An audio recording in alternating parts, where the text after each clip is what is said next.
अब बात आती है कि हुंडाव सर्पिणी काल क्या है ना, ये समझना भी बहुत जरूरी है। हुंडाव सर्पिणी काल जो है, असंख्यात उत्सर्पिणी और अवसर्पिणी बीत जाने के बाद एक ऐसा काल आता है जिसे हुंडाव सर्पिणी कहते हैं। कितने बीत जाते हैं? सामान्य अवसर्पिणी, सामान्य उत्सर्पिणी, ये चलती रहेगी काल श्रृंखला। ये कितने बीत गए? असंख्यात। जब असंख्यात उत्सर्पिणी अवसर्पिणी बीतेंगे तब एक बार क्या आएगा? हुंडाव सर्पिणी। ये केवल अवसर्पिणी काल से जुड़ा हुआ है, उत्सर्पिणी से नहीं। किससे जुड़ा है? हुंडाव सर्पिणी केवल अवसर्पिणी काल से जुड़ा हुआ काल है। क्या है ये काल? इस काल में कुछ अनहोनी घटनाएं घटती हैं। क्या होता है? दुनिया में ऐसा भी कुछ होता है कि अनचाहा हो जाता है और मनचाहा खो जाता है। ये जो कुछ भी होता है वो हुंडाव सर्पिणी काल में होता है, जिसमें मन चाहा ज्यादा नहीं होता है। कौन सा ज्यादा होता है?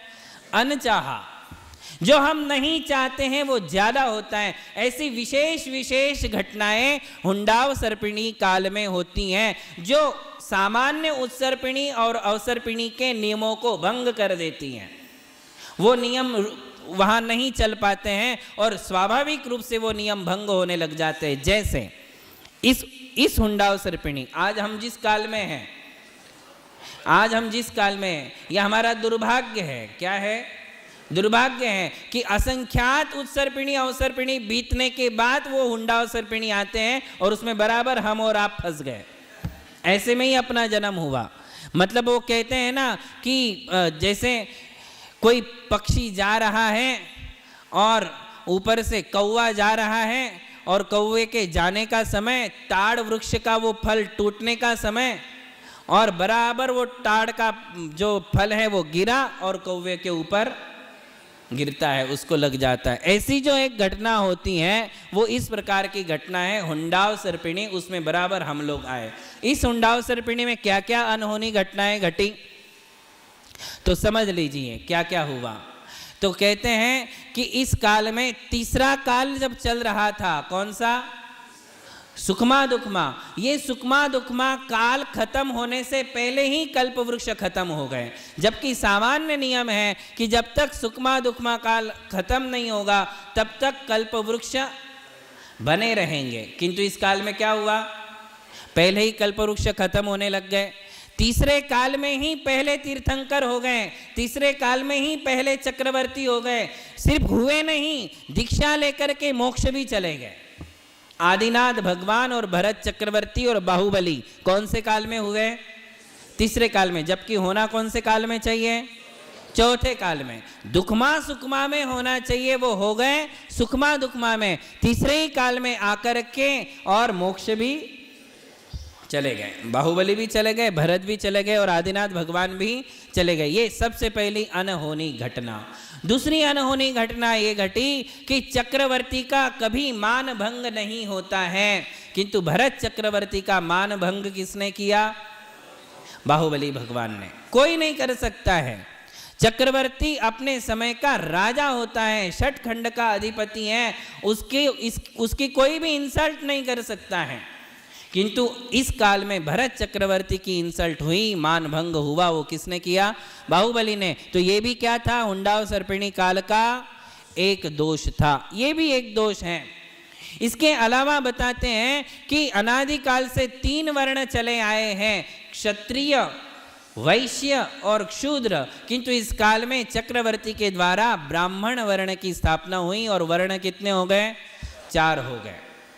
4 वर्ण हो गए। द्विजों की उत्पत्ति, ब्राह्मणों की उत्पत्ति होना, ये भी इस हुंडाव सर्पिणी काल का दोष ही है। 63 शलाका पुरुष होते हैं, 24 तीर्थंकर, 12 चक्रवर्ती, 9 नारायण, 9 प्रतिनारायण और 9 बलभद्र। किंतु इस काल में केवल 58 ही हुए। ऐसा क्यों? क्योंकि 3 तीर्थंकर अलग अलग 3 पद के धारी हो गए। तीर्थंकर भी थे, चक्रवर्ती भी बने और कामदेव भी हो गए। वो कौन थे? शांतिनाथ, कुंथुनाथ और अरनाथ। ये ऐसे 3 हो गए। मतलब जितने 63 संख्या पूर्ति होनी चाहिए वो पूर्ति नहीं हो पाई, ये भी एक हुंडाव सर्पिणी काल का दोष है। सुपार्श्वनाथ और पार्श्वनाथ भगवान पर उपसर्ग हुए, महावीर भगवान पर उपसर्ग हुआ, जबकि तीर्थंकरों पर कभी उपसर्ग नहीं होते। चाहे वो अवसर्पिणी काल हो, चाहे वो उत्सर्पिणी काल हो, जब भी दुखमा सुखमा काल आएगा तब 24 तीर्थंकर होंगे, किंतु उन पर कभी उपसर्ग नहीं होंगे। अवसर्पिणी में जब ये हुंडाव सर्पिणी आता है, उस समय ये ऐसी दुर्घटना घटी और 3 तीर्थंकरों पर क्या हो गए? उपसर्ग हो गए। इसके अलावा किसी भी उत्सर्पिणी अवसर्पिणी में जैन शासन के अलावा, जैन धर्म के अलावा और कोई धर्म संप्रदाय नहीं होता है, किंतु इस हुंडाव सर्पिणी काल में जैन मत के अलावा, जैन धर्म के अलावा सैकड़ों धर्म पैदा हो गए। 363 कुमत, मिथ्या मत चले, अलग अलग धर्म संप्रदाय हो गए। जैसे कि आज हम अनेक धर्म देख रहे हैं, वो सारे धर्म किसका प्रभाव है? हुंडाव सर्पिणी काल का। वरना अन्य कालों में किसी भी उत्सर्पिणी अवसर्पिणी में 3 प्रकार के लोग रहेंगे। एक जैन धर्म को मानने वाले, एक जैन धर्म को बिल्कुल नहीं मानने वाले, या जैन धर्म के प्रति विपरीत श्रद्धा करने वाले, ऐसे ही लोग रहेंगे। बाकी दूसरे धर्म की तरफ जाने का कोई चांस है ही नहीं। या तो जैन धर्म को मानेंगे या तो जैन धर्म को नहीं मानेंगे, किंतु दूसरा कोई ऑप्शन नहीं होगा। किंतु इस हुंडाव सर्पिणी काल में क्या हो गया? ये मंदिर नहीं तो वो मंदिर, वो मंदिर नहीं तो वो मंदिर, ये धर्म नहीं तो वो धर्म। जहां जचा, जहां अच्छा लगा वहां चले गए, वहां सिर टेक दिया, मिथ्यात्व के शरण में जाने लगे। इसे कहते हैं द्रव्य मिथ्यात्व। कौन सा मिथ्यात्व? द्रव्य। दूसरे कालों में भाव मिथ्यात्व होता है। भाव मिथ्यात्व का मतलब जिनेंद्र भगवान की वाणी पर श्रद्धा करेंगे या फिर अश्रद्धा करेंगे, ये भाव मिथ्यात्व है। किंतु यह द्रव्य मिथ्यात्व है। द्रव्य मिथ्यात्व का मतलब अलग अलग धर्म, अलग अलग धर्म के मंदिर, अलग अलग धर्म के गुरु, अलग धर्मों के शास्त्र, ये जो मिथ्यात्व रूप से चला, ये द्रव्य मिथ्यात्व भी किस काल के प्रभाव से है? हुंडाव सर्पिणी काल के प्रभाव से ही ये सब बातें हैं। इसी प्रकार कहते हैं कि 10वें तीर्थंकर से लेकर 16वें तीर्थंकर तक 6 बार धर्म तीर्थ की व्युत्पत्ति हुई, यानी धर्म तीर्थ खत्म हो गया था। जैसे शीतलनाथ भगवान से श्रेयांसनाथ भगवान हुए, तो इस बीच में ऐसा पीरियड आया कि धर्म खत्म हो गया। फिर श्रेयांसनाथ के बाद वासुपूज्य हुए, दोनों के बीच के पीरियड में जब ये दोनों तीर्थंकर नहीं थे, बीच के पीरियड में धर्म खत्म हो गया। ऐसे कितनी बार हुआ? 6 बार हुआ। 6 बार ऐसा हुआ। ये भी ऐसा कभी होता नहीं है, किंतु ऐसा हुंडाव सर्पिणी काल के प्रभाव से हुआ। कहते हैं अतिवृष्टि, अनावृष्टि, भूकंप, सुनामी, ये भी कौन से काल में होता है? ये इसी काल की दुर्घटनाएं हैं। वरना सामान्य अवसर्पिणी उत्सर्पिणी में ना अतिवृष्टि होती है ना अनावृष्टि। समय पे बरसात होगी, जितनी बरसात चाहिए उतनी ही होगी, उससे ज़्यादा नहीं होगी, उससे कम नहीं होगी, दूसरे समय में नहीं होगी। जो सीजन होगा उसी सीजन में वो ठंडी सीजनेबल रहेगी, उसी सीजन में गर्मी आएगी, उसी सीजन में बरसात होगी। अपने अपने सीजन में ये सब होता है। किंतु ये हुंडाव सर्पिणी काल के प्रताप से ये सारी अनहोनी घटना, बाढ़ आना, नदियों के बाढ़ में गांव के गांव बह जाना, सुनामी आ जाना, भूकंप होने लग जाना, ये सब किस कारण से है? हुंडाव सर्पिणी काल के प्रभाव से हैं। कई ज्ञानी लोग ये भी मानते हैं, हमें अभी समझ में नहीं आता, किंतु कहते हैं कि तीर्थंकरों को पुत्रियां नहीं होती, किंतु आदिनाथ भगवान के ब्राह्मी और सुंदरी ये 2 पुत्री हुई, जबकि तीर्थंकरों को नहीं होती, ऐसा कई ज्ञानी लोग मानते हैं। हो सकता है किसी ग्रंथ में हो, हमारे पढ़ने में अभी नहीं आया, हो सकता है वो ग्रंथ हमारी नज़रों से दूर है, हम नहीं पढ़ पाए, या पढ़ लिया हो, हमारा ध्यान नहीं रहा हो। किंतु ऐसा कईयों का मानना है कि लड़की होती है, लड़की की शादी होती है तो पिता को झुकना पड़ता है, और इसलिए तीर्थंकर को पुत्रियां नहीं होती है। किंतु इस काल में आदिनाथ के ब्राह्मी और सुंदरी ऐसी 2 पुत्रियां हुई। ये सब कुछ जो भी है, ये सब क्या है? हुंडाव सर्पिणी काल का प्रभाव है। अनचाहा हो रहा है, मन चाहा बिल्कुल भी नहीं होता है। भोग भूमि के काल में सब कुछ मन चाहा होता है, कर्म भूमि के काल में सब कुछ मन जैसा चाहे वैसा नहीं होता है। आप जो चाहो वो हो जाए, ऐसा नहीं हो पाता है। क्यों? क्योंकि ये विषम काल है। विषम काल में विषम ही कर्म उदय में आते रहते हैं, जो हमारे योजनाओं पर पानी फेर देते हैं। जो कुछ भी हम सोचते हैं वो हमारा पूरा नहीं हो पाता है। 100 बातें हम सोचते हैं, 100 बातें में से कितनी पूरी होती हैं? 99% पूरी नहीं हो पाती। 1-8% होता है जो हमने चाहा और वो हमारे लिए मिल गया। हमारी योजनाएं सफल नहीं होती हैं। जो भी लाभ होता है अनचाहा, और हानि भी होती है अनचाही। कौन चाहता है कि मैं बीमार पड़ूं?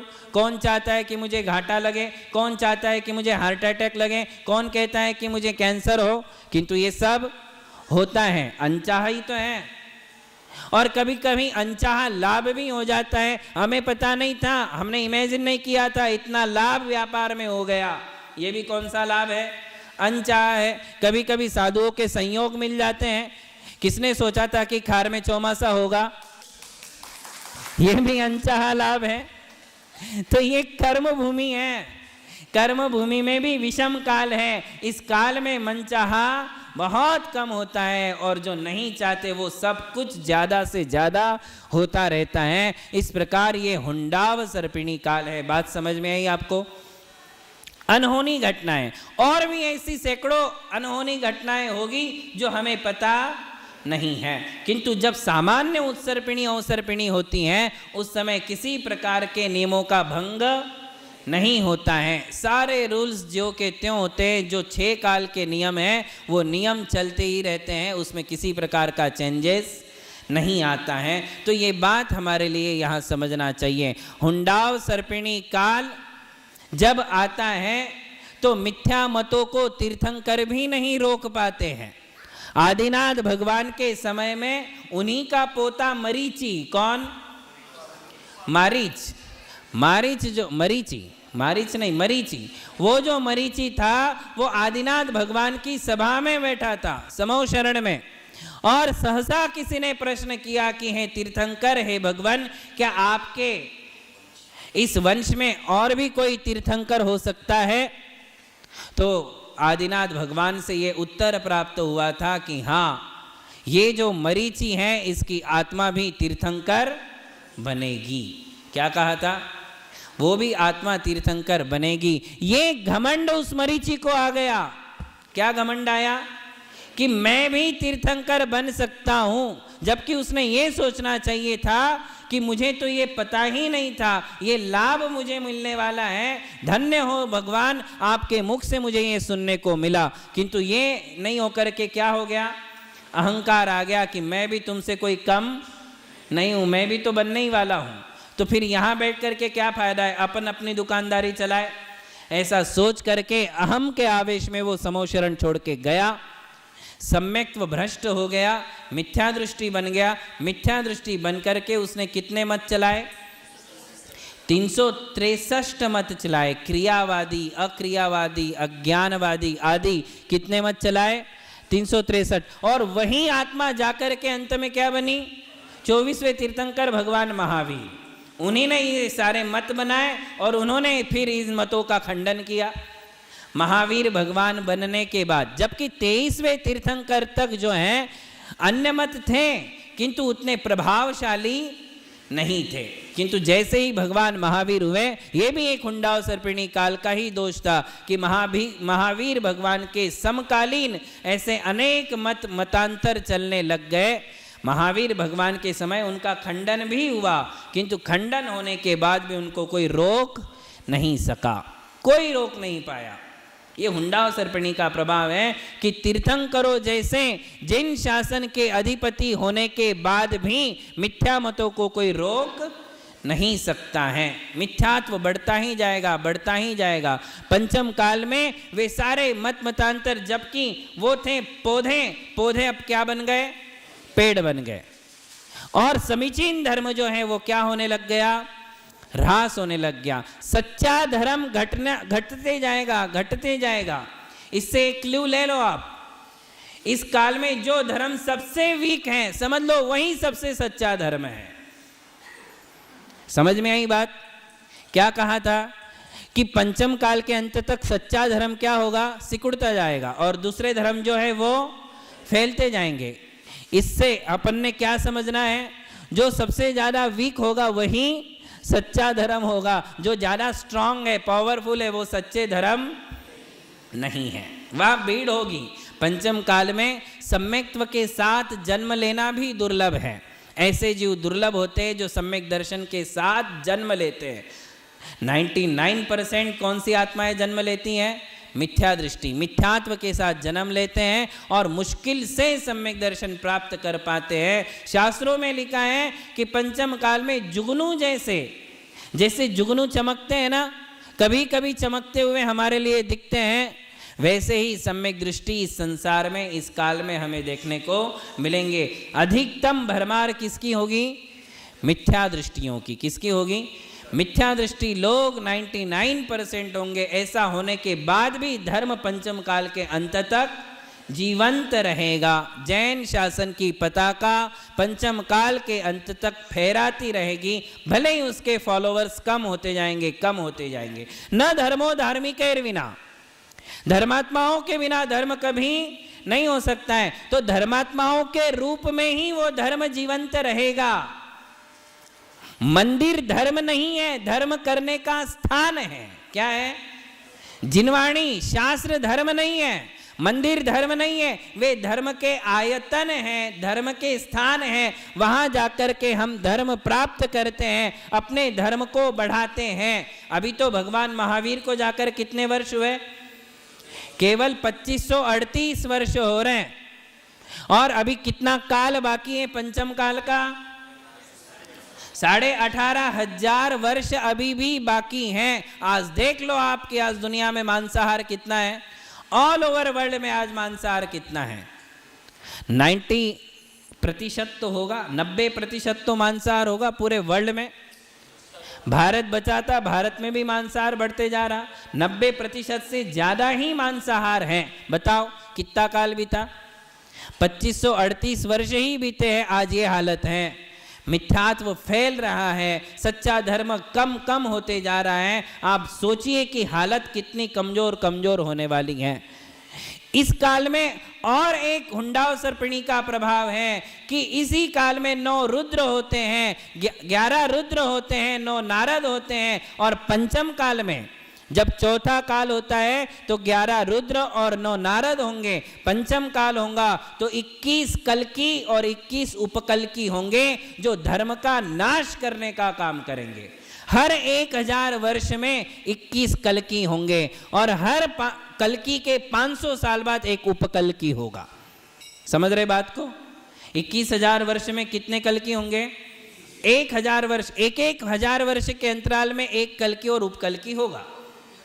बात समझ में आई। और ये कल्की उपकल्की क्या करेंगे, केवल समीचीन धर्म का नाश करने में लगे रहेंगे।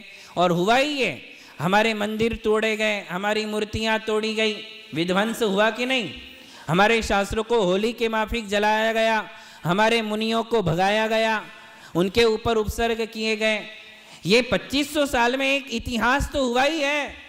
तो ये सब कल्की और उपकल्की के ही रूप थे जिन्होंने जैन धर्म को नाश किया। जो भी कल्की उपकल्की होंगे वो धर्म का नाश करने पर तुले रहेंगे, उन्हीं के द्वारा ये धर्म कम होता जाएगा। हालांकि आज भी जैन दिगंबर जैन आमनाय के कहते हैं कि 9000 मंदिर भारतवर्ष में हैं। कितने, जितने भी प्राचीन मूर्तियां आज उत्खनन में मिलती हैं वो दिगंबर जैनियों की होती हैं। मतलब आज भी काल अच्छा है, आज भी धर्म की स्थिति बहुत अच्छी है, उतनी ज्यादा वीक नहीं है। प्रपोर्शन में देखो, जनसंख्या के हिसाब से देखो तो आज सबसे वीक जैन धर्म है, किंतु फिर भी आज इतनी वीक नहीं है कि हम अपने धर्म का पालन बहुत शांति से ना कर पाए।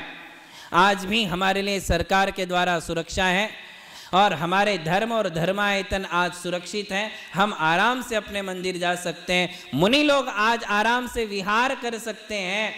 धीरे धीरे ऐसी भी समस्याएं इस काल में आएगी कि मुनियों के आवागमन पर रोक टोक होने लग जाए, किंतु फिर भी पंचम काल के अंत तक साधु संतों का संयम खत्म होने वाला नहीं है। जब तक इस संसार में अग्नि जलेगी तब तक मुनियों का धर्म चलता ही रहेगा, और जिस दिन मुनि होना बंद हो जाएंगे संसार से अग्नि भी, चूल्हा जलना भी खत्म हो जाएगा, चूल्हा जलना ही खत्म हो जाएगा। घर और गृहस्थी ही उस समय नहीं रहेगी। छठवें काल में यही तो पोजीशन रहेगी। तो इस प्रकार ये हुंडाव सर्पिणी काल है, और ये अवसर्पिणी, उत्सर्पिणी और हुंडाव सर्पिणी तीनों प्रकार के भेद आज हमने यहाँ समझे। इसके अलावा भी कई बातें हैं, जैसे कि खास करके पंचम काल को लेकर भगवान आदिनाथ के पुत्र भरत चक्रवर्ती ने 16 सपने देखे थे। चंद्रगुप्त ने भी पंचम काल से रिलेटेड 14 सपने देखे थे कि पंचम काल में क्या क्या होगा।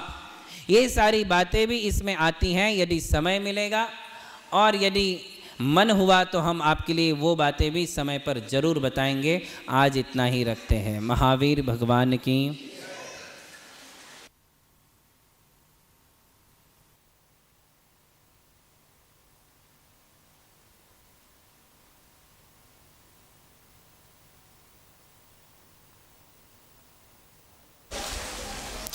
काल चक्र का वर्णन चल रहा था।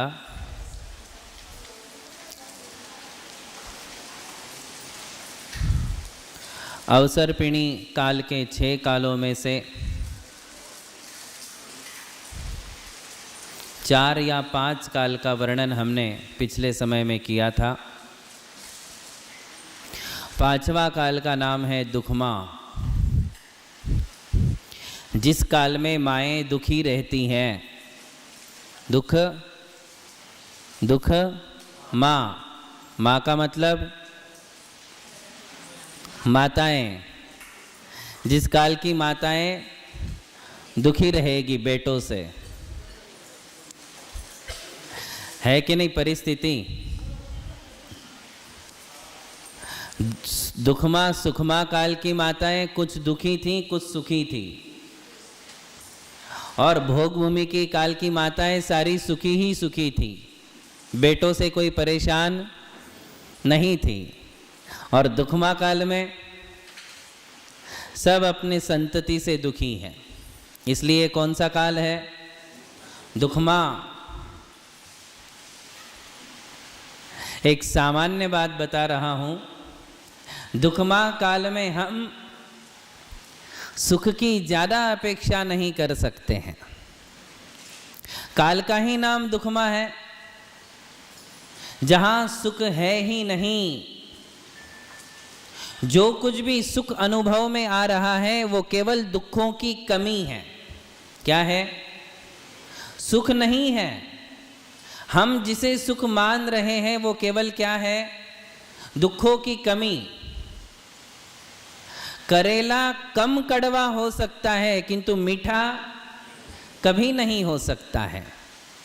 कोई करेला बहुत कड़वा है, कोई करेला कम कड़वा है, किंतु मीठा वो किसी हालत में होने वाला नहीं है। बस इसी प्रकार से दुखमा काल में सुख तो है ही नहीं। जो कुछ भी है वो दुखों की हीना दिखता है, कमतरता है। किसी के पास दुख ज़्यादा है और किसी के पास दुख कम है। दुख हर व्यक्ति के पास है।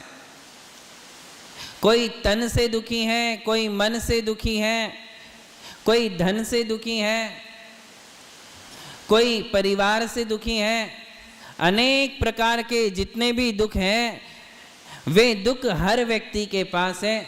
सारे दुख भी सबको नहीं है और सारे सुख भी किसी के पास नहीं है। कोई ना कोई कमी हरेक के पास होगी। कुछ नहीं होगा। परिवार अच्छा है, शरीर अच्छा साथ दे रहा है, धन दौलत भी बहुत है, फिर भी आदमी कहीं ना कहीं दुखी होगा, चिंताएं उसको सताएगी। कुछ नहीं होगा तो अपने स्वभाव के कारण, अपने मन के कारण वो दुखी होगा।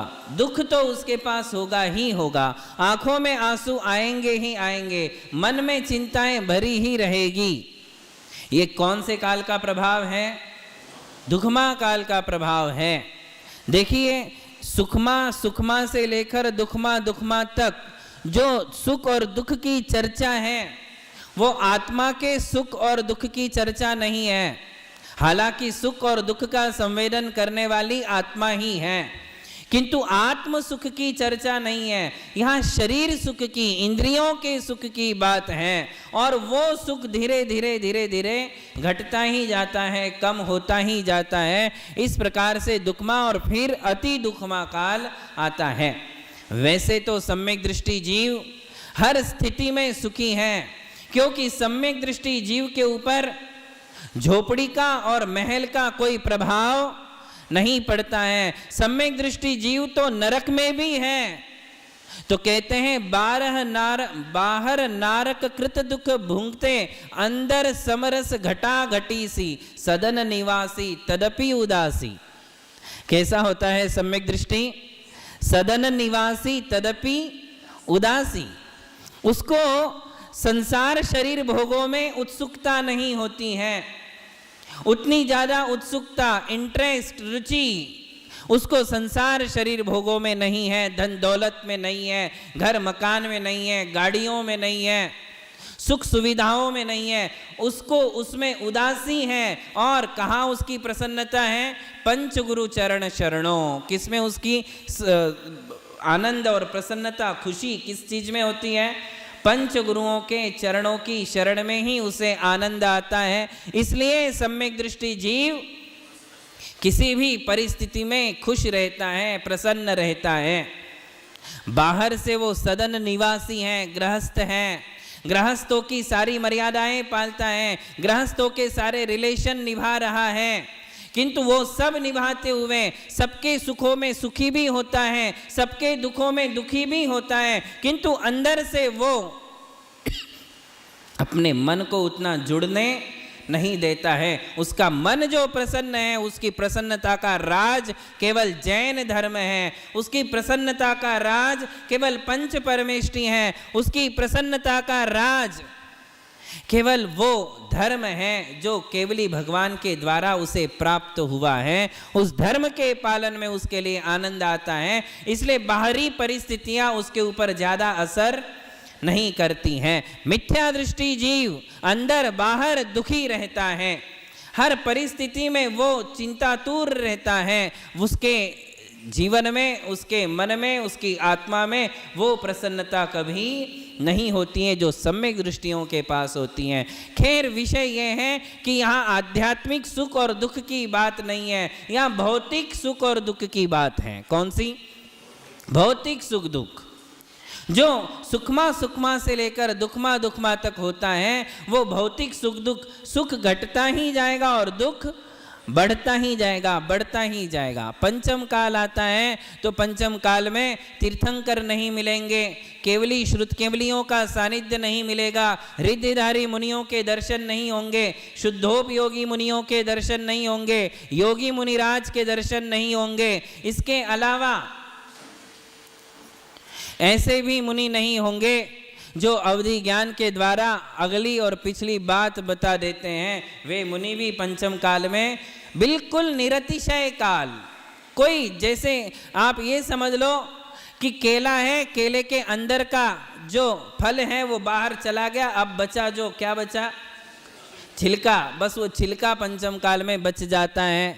जो जो अतिशय हैं, जो जो सुख हैं, वो सब कुछ पंचम काल के आने पर नष्ट हो जाता है। बात आ रही समझ में? दुखमा सुखमा काल में हमें सब कुछ नजर आता है। तीर्थंकरों का शासन हमें देखने को मिलता है, समो शरण देखने को मिलता है, समो शरण में साक्षात तीर्थंकरों के दर्शन हमें मिलते हैं। ये सारे सुख पंचम काल में हमें देखने नहीं मिलेंगे। पंचम काल आता है तो पंचम काल में, और उसमें भी खास करके हुंडाव सर्पिणी जब काल आता है तो इन दोनों में अंतर है। एक हुंडाव सर्पिणी काल है, उस विषय की चर्चा आगे करेंगे, किंतु पंचम काल में सामान्य रूप से क्या होगा? तो सामान्य रूप से धर्म होगा, सामान्य रूप से कर्म होंगे। पंचम काल के जीव यदि धर्म करने में शूर नहीं तो कर्म में भी उतने शूरवीर नहीं होते हैं। पंचम काल के जीव मोक्ष नहीं जा सकते, सर्वार सिद्ध नहीं जा सकते, 9 ग्रहवेग तक जन्म नहीं ले सकते, तो नीचे 7वें नरक में भी नहीं जा सकते। धर्म, संयम, व्रत, पुण्य करने की भी उतनी कैपेसिटी नहीं है कि वो बहुत ऊंचा ले जाए। और पाप भी उतना नहीं कर सकते कि बहुत नीचे ले जाए, क्योंकि सहनन शक्ति बहुत कमजोर है। पाप और पुण्य दोनों भी ऊंचे स्तर के पाप और ऊंचे स्तर के पुण्य इस काल में नहीं होते हैं। तो पापाचार बढ़ा है ऐसा हम क्यों कहते हैं? क्वांटिटी बढ़ रही है। क्या बढ़ रही है? पाप करने वाले लोगों की संख्या बढ़ रही है। पाप की वो तीव्रता इस काल में नहीं होगी जो 7वें नरक ले जाए, वो तीव्रता इस काल में नहीं है। 7वें नरक जाना है तो भी चौथा काल चाहिए, और मोक्ष जाना है तो भी चौथा काल चाहिए। चौथे ही काल में कोई मोक्ष जा सकता है और चौथे ही काल में कोई 7वें नरक तक जा सकता है। इस काल में 7वें या 6वें नरक तक जीव नहीं जा पाते हैं, क्योंकि पाप करने वाली शक्ति, उतना पाप आज नहीं होता है।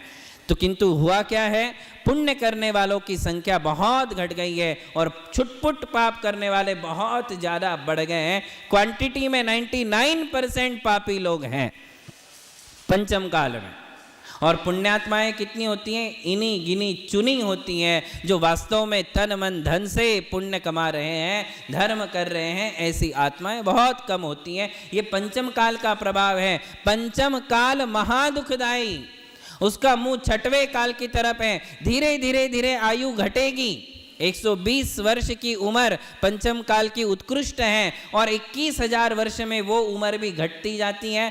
5 वर्ष 5 वर्ष 5 वर्ष करके वो उम्र घटेगी, और अंत में जो है 15-20 वर्ष की आयु रह जाती है पंचम काल के अंत में। धर्म रहेगा, धर्म मिटने वाला नहीं है। ये बात भी आप ध्यान में रखिए। पंचम काल के अंत तक मुनि होंगे, पंचम काल के अंत तक माताजी होंगी, पंचम काल के अंत तक श्रावक और श्राविका होंगे ही होंगे। कहते हैं कि जब पंचम काल का अंत आएगा, एक मुनि, एक आरिका, एक श्रावक और एक श्राविका बचेगी। उनके नाम भी शास्त्रों में मिलते हैं। बात समझ में आई? तो एक कहने का तात्पर्य है कि पंचम काल में धर्म में खंड पड़ने वाला नहीं है, किंतु सच्चा धर्म घटने वाला है। धीरे धीरे धीरे धीरे सिकुड़ता ही जाएगा, सिकुड़ता ही जाएगा। जैसे चमड़े को आग लगा देते तो चमड़ा धीरे धीरे क्या होता है? सिकुड़ता जाता है। बस ऐसे ही यहाँ मिथ्यात्व की हवा चलती है। मिथ्यात्व की तूफानी हवा में हमारा धर्म जो है ह्रास को प्राप्त होता है, और धीरे धीरे वो धर्म पूरा क्षीण होकर के 6वां काल शुरू होने से पहले धर्म का नामो निशान मिट जाता है। कुछ नहीं बचेगा। 6वां काल आएगा। 6वें काल के प्रारंभ में मनुष्यों की हाइट होगी 3 से 3.5 हाथ। कितनी? 3-3.5 हाथ के मनुष्य होंगे। उनकी अधिकतम उम्र होगी 20 साल की।